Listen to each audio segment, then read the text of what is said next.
This hour for you on Daybreak, we'll hear from experts on how you can help keep your baby safe while sleeping.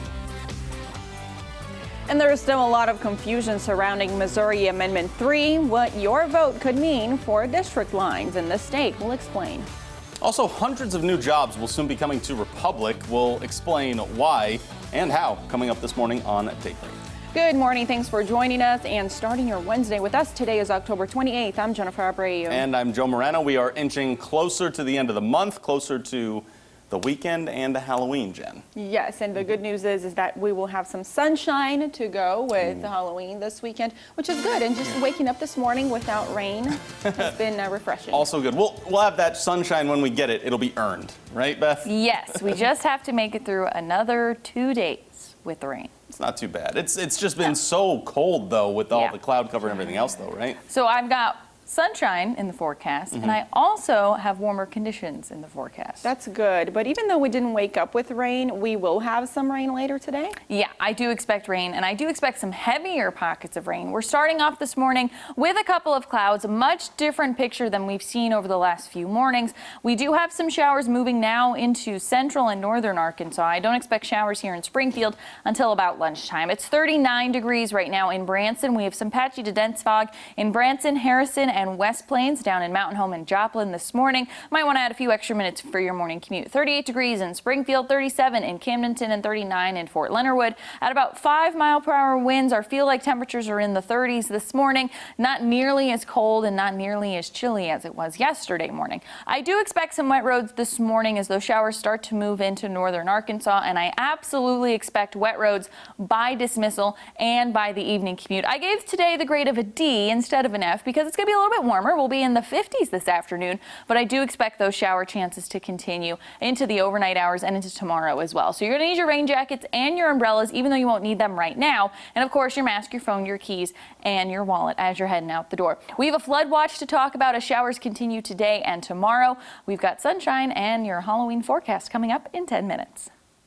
Thank you, Beth. New this morning, experts say when parents and caregivers practice the ABCs of safe sleep, an infant is most likely to live to see its first birthday. This includes them sleeping alone, on their back, and in a bare crib. Color 10's Nigel McDonald is in studio this morning to share more ways that people are working in order to try and spread this information. We'll bring you that story right now as Governor Mike Parson declared October Infant Sleep Awareness Month, which the people Nigel met with say is a step in the right direction to keep babies safe. Yeah, good morning. As you mentioned, practicing those ABCs will help keep all babies safe. Take a look at what I learned.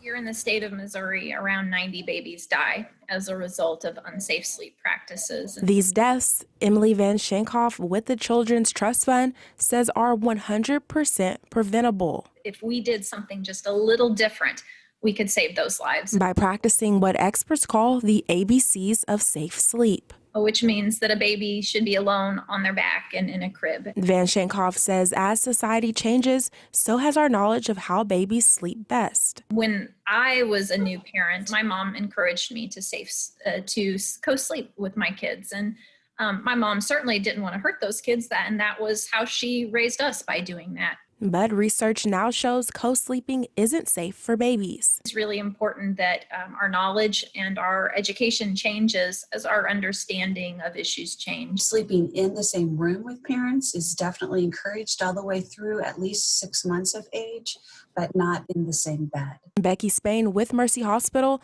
says instead of a blanket, consider using a sleep sack or a wearable blanket. That'll keep the child warm enough at night. They don't need that blanket over them. If that blanket would come across their face or their airway, once again, they can't get that off. Both stress the importance of reminding everyone who cares for a baby, including babysitters and family members, how to keep an infant safe while sleeping. Well, again, experts say to never put pillows, blankets, crib bumpers, soft objects, and toys in your baby's sleep area. Now, you can visit our website at ozarksfirst.com for more resources on safe sleep practices. All right, Nisha, thank you. Several vacant house fires over the last few days are under investigation now in Springfield. And this time of year, the fire department says they are often linked to homeless people trying to stay warm. Kevin Trogdon with the fire department says it's not uncommon this time of year, with 2 already happening this week. Pastor Christy Love with the Connecting Grounds Church says right now shelters aren't open, so people are trying to avoid the elements. But even when those shelters do open this year, many will still be without a place to get out of the cold. Shelters are going to be really, really hard this year because COVID has not been kind to us, and just like with everything else. So shelter capacity is reduced by half. You know, we made a big ask a few months ago of churches to be willing to open their doors. We've had 4 that have been willing to answer that call in a city of 650 churches. So I would love to see more churches that are willing to do that. Those shelters will open November 1st, only when the temperature outside gets below freezing. We want to bring you a follow-up about a story we told you earlier this month. 500 new full-time jobs with an average starting salary of about $15 an hour are coming to the city of Republic. And we've learned that the massive warehouse on the 100-plus acre lot being built near Highway MM and Sawyer Road is, in fact, an Amazon project. Our partners at the Springfield News Leader requested documents from the city of Republic through state law. City leaders signed an agreement to not discuss the project details, though. The plans reveal the building's cost is estimated at $25 million, and a company from Georgia will build the warehouse. Amazon wants a 50% property tax break for 10 years as a trade-off for bringing its services to the Ozarks, and Republic is supporting this.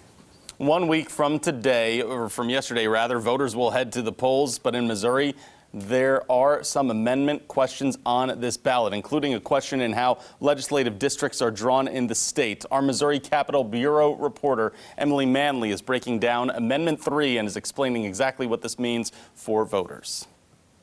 The question on the ballot might seem confusing, but if Amendment 3 passes, it could change the lawmaker representing you.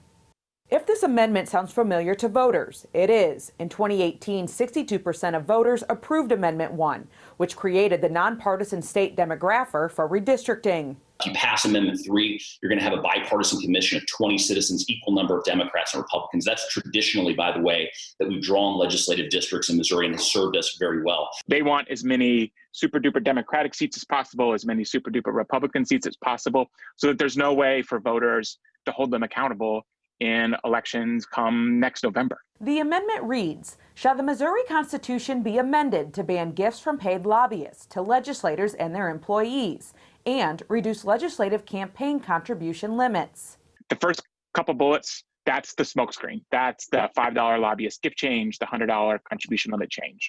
But those in favor of the amendment, like Republican Senator from Kansas City, Tony Luetkemeyer, wants the state to do away with those gifts. We're making sure that we're keeping gifts and special interests out of Jefferson City, and that's what I think is so important about passing Amendment 3.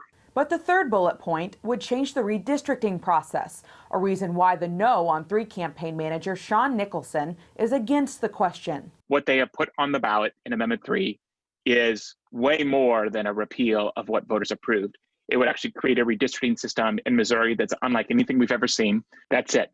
Everything else in the 5,000-word Amendment 3 is about rigging the maps to protect politicians. Luetkemeyer says voting no on Amendment 3 could take away your local representation. If we do not pass Amendment 3, you're going to have the partisan demographer drawing highly gerrymandered shoestring districts into urban areas and out to rural Missouri. If Amendment 3 passes, we're going to keep communities together and representation local.